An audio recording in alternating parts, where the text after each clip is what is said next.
So I'm sitting here with Felicia Zimmermann. We're at the 2012 Summer Nationals, which is our 125th anniversary of our first national championships. Now, Felicia, you won, was it 4 titles? Yes, four national titles. I had the lucky pleasure to be your referee of your first national title. That's right. Fort Myers. That's right. 93? 93. So, do any of those titles stand out to you, of your national titles, in your memory as like your most fun or anything? It would be 93. It was my first. And, you know, the year before I lost to Molly Sullivan, and I lost her by 1 point.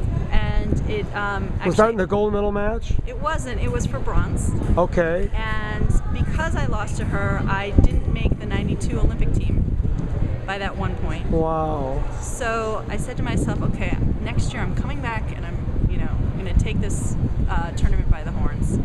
And so was Molly in this one? No, she wasn't. Pretty much they all retired. Molly and MJ. I beat MJ to get into the semifinals in 92. But then lost. Who did I lose to? Because we had to fence off for third at that time. So who was your path in this 93 one? Who did you have to go through in the 8? Oh my gosh. I definitely had to fence Olga for my last bout, I believe, and I had to fence Anne and Olga. And what about, was Jenny Posthumus was in that final, wasn't she? She was in that final. I'm trying to remember the quarterfinal, you know. And that screaming woman, who's the screaming girl? Monique? No, she was, the other one, the littler one. Sarah Walsh. Sarah Walsh, sorry. Okay. So sorry. Sarah Walsh, was she in that final? I believe she was. Did you have to fence her? I don't think I had to fence her. I believe I fenced Jenny, and then I fenced Anne, and then I fenced Olga. Okay. And at that time we had to fence 2 out of 3 5-touch bouts. That's right. And so you know, and Olga and I had a huge history of fencing, and Olga and I had a very long history of fencing. We fenced as juniors together. She came from Russia, former Soviet Union, and you know, we'd fence JOs together, and there were these long, drawn-out matches. And so it was like, you know, national championships, 93. I had a personal vendetta on, you know, winning this tournament, and I won. And it was just exhilarating. It was a first national title for myself and a first national title for my coach, Becky Leach. And so it was really exciting, actually. I was like overjoyed. And Mary Joy Clinton was there, so it was really Mary Joy Clinton. I brought a picture of her the other night. Did you see that one? I did, and she's fantastic. So, now on your international scene, what stands out as a particular bout or tournament that stands out in your memory as your favorite tournament in international fencing? There are a couple. One was where I took bronze or second in Pistoia.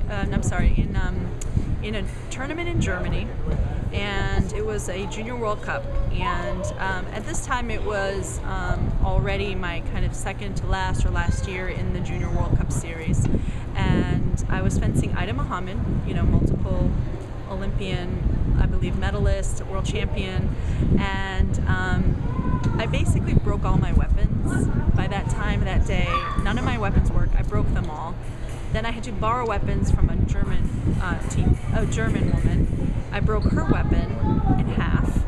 Then I had to borrow another one, and I ended up winning the bout against one of the most difficult fencers to fence with none of my weapons and broken weapons.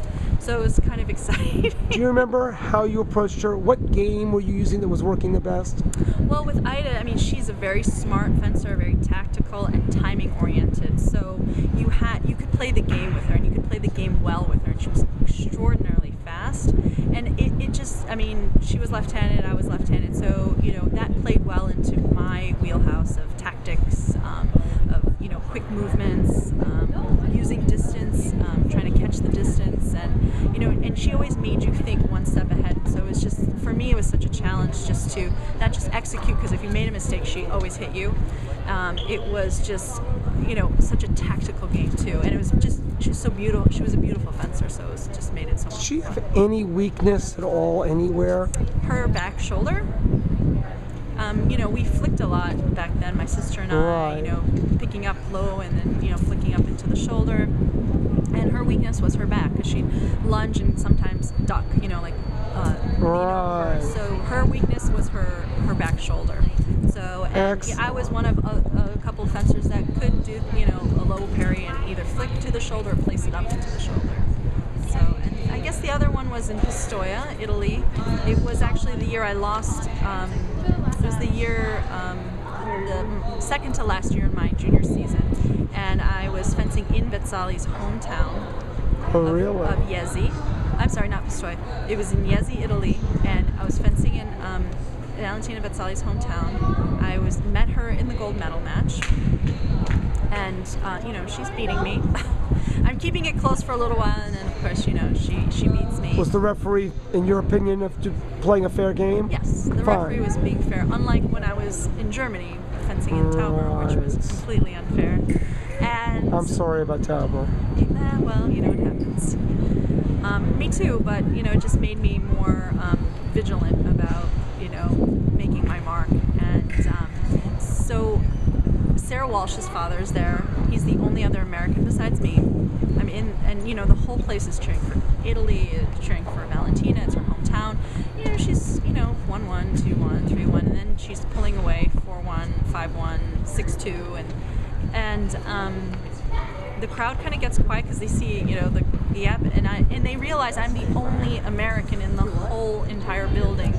And Sarah's father's just handing me water because, you know, he's not really able to give me any advice. Right. And then every time I'd score a touch, they would start clapping for me. That's interesting. They started clapping for me. And so towards the end, I mean, she ended up winning 15-8, and they clapped for me as I took my, you know, and then they came up to me and said, "We're cheering for you next year. You know, Valentina's too old next year, but you are our #1 favorite for next year." And when I came back the next year, the whole crowd was like clapping for me, and I ended up winning. That's very nice. It was really sweet. I was really touched. So that was very nice. Well, thank you so much for sharing a few moments. I wanted to just get some little tidbits from you of how you feel about your past and your life in fencing. Oh my gosh, I mean, it's so, I mean, what a trip. I mean, isn't it? Crazy. I had no idea. I think I told you before, when I was 11, I was interviewed by a newspaper reporter in town, and they were saying, "What do you think about the Olympics?" And of course, I love gymnastics and swimming, and I said, "Oh, for me, no. This is a sport I'm just going to do for fun, and then I'm off to doing something else." And then here I am, two-time Olympian. It's crazy. It's fabulous. I'm so lucky, really. Parents, everyone. Well, congratulations on being inducted into the Hall of Fame the other night. Thank you. And thank you, Felicia Zimmermann, for talking to me. And have a wonderful day. Thank you. And we'll go looking for Russell Wilson. Yes.